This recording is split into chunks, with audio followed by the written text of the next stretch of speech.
እኔ አፈቅርሻለሁ። በቃ ፕራንኩን ትቼዋለሁ፣ ማርያምን ትቼዋለሁ። ሰላም ጤና ይስጥልን ቤተሰብ፣ እንዴት ናችሁ? እኔ በጣም ደህና ነኝ፣ እግዚአብሔር ይመስገን። ስንቶቻችሁ ናችሁ ቡራዬን ለመርገጥ ዱላ ይዛችሁ የተነሳችሁት? ፕራንክ ነው ባይላችሁ ግን ድፍንፍን ባለ መልኩ ይሄን ነገር ቢሰራው ግን ቡራ ዛሬ ማለት አዳር ሙሉ ስትረገጥ ነበር የምታድረው። አንተም ያንን አስበህ ማለት ነው አቁመኸዋል። እንኳንም አቆምከው እና እውነት በጣም ከባድ ነው። አይደለም በአውዶ ቪዲዮ እንደዚህ ተብሎ ቀርቶ እኔ ታምሌሉን አይቼ ራሱ ደንግጫለሁ። ምክንያቱም ሀይሚቴን አሁን ፕራንክ እንኳስ ቢሆን ማለት ነው ቤተሰብ ለደቂቃ ራሱ እንደዚህ አይነት ነገርን መስማትም ሆነ ማሰብ አልፈልግም እኔ በበኩሌ ማለት ነው። እንዴ ትናንትና አፈቅርሻለሁ ወድሻለሁ ያላት ሰውዬ ዛሬ ላይ ተነስቶ አፈቅርሻለሁ ያልኩሽ እኮ እኔ አውቄ ነው ምናምን የውሸቴን ነው ቢል ምን አይነት ስሜት እንደሚሰማን አስቡት። እና ቡራ እንኳንም አላልካት ለማለት አስቦ ነገር ግን ማለት ነው አሳዘነችኝና ተውኩት አለ። እስከ መጨረሻ ቪዲዮን ሰምታችሁት ከሆነ ማለት ነው። ግን ከዛ በፊት ግን ቡራ የተናገራቸው በጣም አስተማሪ ነገሮች አሉ። በተለይ ደግሞ በአሁን ሰዓት ፍቅረኛ የሚይዙ ሰዎች፣ ትዳር ውስጥ የገቡ ሰዎች ማለት ነው ምን ማድረግ እንዳለባቸው፣ እስከ ምን ድረስ እስከ ጥግ ድረስ እንዴት መሄድ እንዳለባቸው፣ ወይንም ደግሞ ስልቹ በፍቅር እያሉና ትዳር ውስጥ ሲገቡ በጣም ስልቹ የሆኑ ሰዎች አሉ።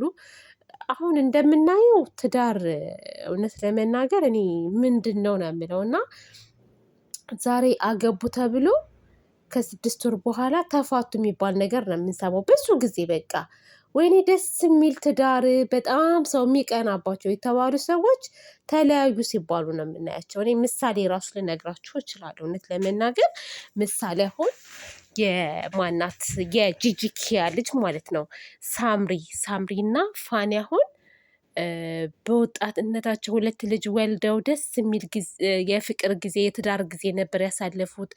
እዩን ታውቃታላችሁ አይደለ? እዩና ቅዱስ አሁን እነሱ በጣም ከነ ሳምሪ በላይ የሚቀናባቸው ልጆች ነበሩ፣ ግን ተለያዩ። ጭራሽ ባሏ የለም ሶሻል ሚዲያ ላይ እኮ የሷማ የለም። እና ብዙ ጊዜ የሚቀናባቸው ሰዎች፣ ደስ የሚል ትዳር የሚኖሩ ሰዎች ተለያዩ ሲባል እንሰማለን። እና ለምንድን ነው ወጣቱ ይጋባል ይፋታል? እኔ ቀድመው ምንም ነገር ሳያስቡ እየገቡ ነው ትዳር ውስጥ የሚለው ነገር አለ አይምሮዬ ላይ። እና ቡራ ራሱ ሲናገር ነበር፣ ሰምታችሁት ከሆነ አስተማሪ መልእክት ነው የተናገረው። ትዳር ውስጥ ከገባችሁ በኋላ መውጣት የለባችሁ፣ ማስባችሁበት መግባት አለባችሁ፣ ለትዳራችሁ ጠንካራ መሆን አለባችሁ እና በጣም ብዙ ነገር ቪዲዮ እያሳለፋችሁ ሳሰሙ በደንብ ስሙት ያለው ነገር እና ለብዙዎቻችን ይጠቅመናል ብዬ አስባለሁ። ሀይሚቲ አሁን በዚህ ሰዓት አሁን ቡራ ያመጣውን ሀሳብ ቢላት ምን ያክል ልቧ እንደሚሰበር ፕራንክ እንኳስ ቢሆን ማለት ነው። እንግዲህ እነሱ የሚሰሩት ቪዲዮ የስንት ደቂቃ ነው? 20 ምናምን ደቂቃ ነው። ግን የሰው ልጅ ማለት ነው ደቂቃውን ትታችሁት በሰከንድ ውስጥ ልቡ ይሰበራል። እና እንኳንም አላልካት፣ ምክንያቱም ከደስታ ወደ ሀዘን በጣም ከባድ ነው። እና አንተ እንደዛ እንደማታደርግ እኔ ልቤ ያውቀዋል፣ ድሮም አውቃለሁ ቡራ እንደዛ እንደማታደርግ ሀይሚቲን ማለት ነው። እሱንም ደግሞ ተናግሮታል። በሀይሚ ቀልድ የለም ብሏል። በሀይሚ ቀልድ የለም፣ በእሷ እንዳትመጡብኝ ብሏል።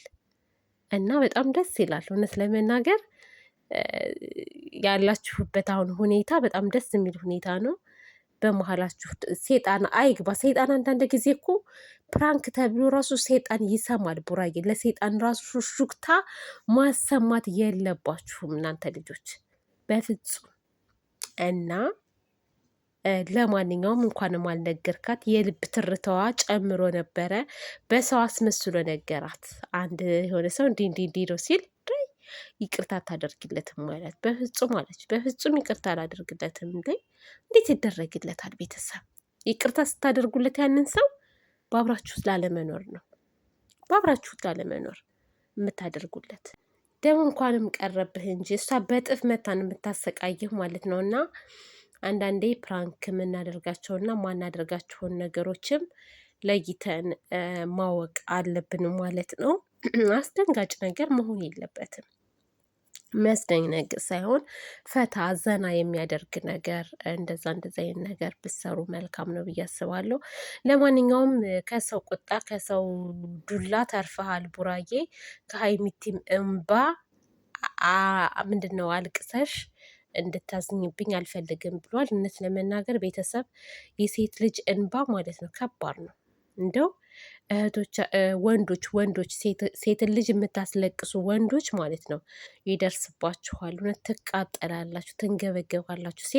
ሴትም ሆናችሁ ደግሞ ወንድ ልጅ እንዳታስለቅሱ፣ እንዳትበድሉ። እውነት ነው የምላችሁ። የማይሆናችሁ ከሆነ መተው በቃ። ከማይሆናችሁ ሰው ጋር ሲቀጥል መጃጃል አያስፈልግም እና ማቆም በቃ። ማንም ሰው ማንን መበደል የለበትም ማስለቀስ የለበትም እና እንደዛ ነው ብዬ የምለው። ለማንኛውም ውዶቼ ማሮቼ ደክሞኛል። ሰሞኑን ያው አልተመቸኝም፣ እንደምታዩት እየተመቸኝ አይደለም። በጣም ቢዚ ነኝ።